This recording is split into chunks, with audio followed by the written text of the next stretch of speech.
Hey everybody, welcome to TIW Podcast. I'm Eric, and today I watched The Amazing Race Season 31, Episode 8, You're the Apple in My Eye. Spoilers ahoy if you don't want to find out what happens in this episode, who wins the leg, who gets eliminated, all that stuff, then go watch this episode. It's another really good one. I wasn't quite as jumping up and down and yelling at the screen as much as the last couple of episodes. But there were a couple of moments that I was. We started off with them all going to Ballenborg, still in Switzerland, and they encounter an equalizer. The area that they go into doesn't open until 7 a.m. So they all end up there. The sisters try to mend fences with the Afghanimals and all that kind of stuff. And there's a kitty cat. Tyler and Corey have fun with the cat, and so does was it I think it was Leo that went after the cat. I was really excited about it. But anyway, a new twist occurs. It's a U-turn vote, as they're in the very first democratic country, or they claim to, or whatever. One of the oldest democracies in the world. The oldest. I don't know, but we get Colin and Christy are voted to do the U-turn, and then the Survivor boys, Brett and Chris, they cast the tie-breaking vote to get the sisters as the second team that has to do a U-turn. They're very offended about this, or they take everything so personally. They're like, "You just made the hugest mistake." Blah blah blah blah blah blah blah blah. Anyway, they have then have the detour, which the sisters and the Colin and Christy have to do both of these options: make hay or cow festival. And then there's a speed bump for Victor and Nicole. Nicole and Victor. What order are their names? Nicole and Victor. That's the order their names come up all the time. You know which one is which, though. You have to do a speed bump since they were last in the previous leg, and they have to take down 26 flags that represent the 26 states in Switzerland and fold them up, put them into like a basket thing. They are the only ones who only had to do one of the detour options who chose to do the cow festival, and they actually did pretty well at that. Actually, all three teams did fairly well at the cow festival. They had to dress up a cow. They made like a little headdress for a cow, and then lead the cow up a hill to a location at the top of the hill. The other option is to stack hay, where one team member would cut down the hay, which wasn't very tall. It was only like 6 inches tall. So it didn't seem as satisfying as it would be if they were like these big stalks, or like even like twice the height of that. But it is what it is. And then the other person had to rake up the hay, and then they stack it, and then they're on their way. All the teams seem to do pretty well at that. Later on, when the U-turn teams were at it, Colin was doing really, really well. He did like twice as fast as the sisters did. But also, the sisters left their clue behind back at the horse decoration station, and so they were just kind of guessing at what to do, because Colin Christie wouldn't let them read their clue to get the exact instructions. So they got it right. They weren't disqualified or anything. I thought maybe that they would get reprimanded for Alyssa starting to rake up the grass, rake up the hay before. Did I say Alyssa? Alyssa would get because they were supposed to wait until they reached a certain point before that the other person could rake up the hay, but they weren't, apparently. Then we head over to the roadblock. Who wants to be a big shot? Where one team member has to hit an apple off the head of a dummy with a crossbow. And if they hit the dummy in the face, then the arms fall off, and they have to take some time to reassemble and all of that. So it was kind of better to miss by a lot, because then you wouldn't have waste a whole lot of time having to reassemble a bunch. But yeah, this looks like a lot of fun. Crossbow shooting and just archery in general seems like so much fun. I haven't done it in a long, long time. Like I think like middle school maybe was the last time that I shot a bow and arrow. It was really fun when I did. But anyway, Tyler, Becca, Brett, Victor, Colin, Rachel, and Jamal are all the ones who take on this challenge, the Roadblock Challenge.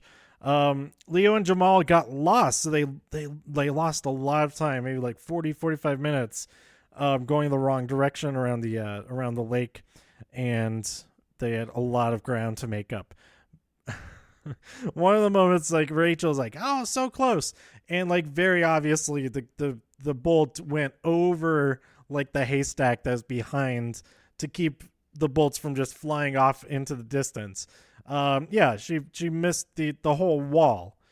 She couldn't hit the broad side of the barn, if that was that analogy, that figure of speech. But it came down to Rachel versus Jamal to get. They were the last two there, and it was crazy how close things got, considering there's so many U-turns and speed bumps and all that in play. So after doing the roadblock, teams would head. They take a motorboat to the Grand Hotel Giesbach, where they could either take a funicular or go on foot up the side of the shore there, to the pit stop. But man, Chris and Brett got there first. They got their boats to the dock there first, but they made the call to try the funicular, and it was not going to run for like another a long time. If they got there like a minute sooner, I think they would have been able to take it up there. So Tyler and Corey snuck right past them. They were right on their tails anyway.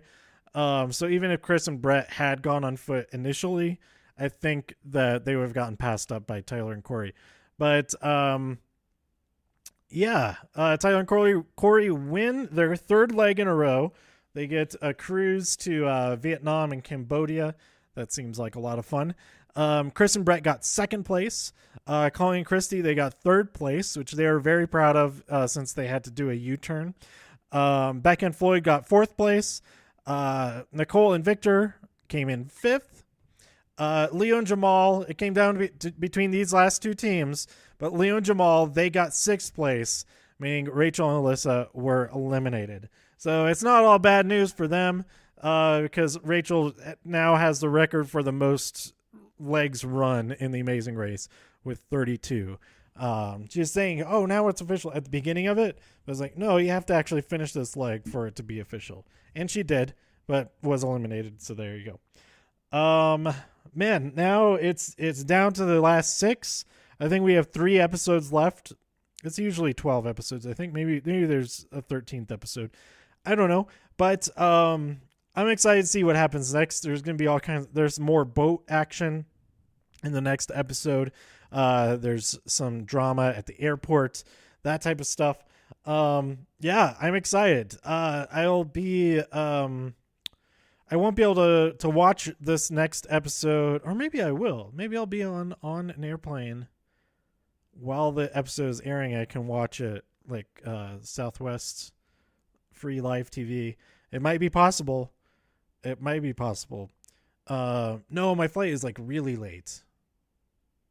I can watch it before I get. Anyway. I'll be traveling a lot this next week, so some of these episodes might fall behind a little bit. But The Amazing Race, I think this one will be one of my priorities. You know what? I'm just gonna try to be on top of everything. But who am I rooting for now? Who is left in the game? They almost won this leg. I kind of have to be rooting for Chris and Brett now. Like, I enjoy watching these two so much, and they are like kind of spying on the sisters and the Afghanimals, and the sisters are trying to make up with them or whatever. Yeah, they're really fun to watch. I like those guys. So yeah, I'm rooting for them. Although everybody who's left in the game now, uh, Colin and Christy, they're a little bit annoying, just a little. Colin's he was doing like a weird accent, like when they were on the boat at the end. He was like, let's calm it down a little bit, just a little bit. Maybe don't do the accent part. Like say the things you're saying, but not with the accent. Maybe. Anyway, let me know who you're rooting for to win the Amazing Race. What you thought of this episode. These challenges weren't as the challenges weren't as exciting as some of the other ones have been. They're really straightforward. They didn't take like a whole lot of skill, really. It was just kind of like doing chores for everybody. And then do it, and then the cool thing of hitting the crossbow, but hitting the apples with the crossbow. But maybe if they had something else in there, like they had to do something with an apple after that or something, they had to then eat it. They're like, oh, it's got the crossbow bolt poison on it. No, it's not poison. But if they had poison dart frogs, they could have coded the. What am I talking about? I don't know. Anyway, let me know what you thought about this episode by tweeting me at TIW Podcast. Go to TIWpodcast.com for more reviews. If you enjoyed this episode or anything else on the site, please share some links with your friends. Subscribe on iTunes, Spotify, Stitcher, YouTube, wherever you like to listen. And stay safe out there in all of the infinite multiverses. And I'll see you next time here on TIW Podcast. Bye.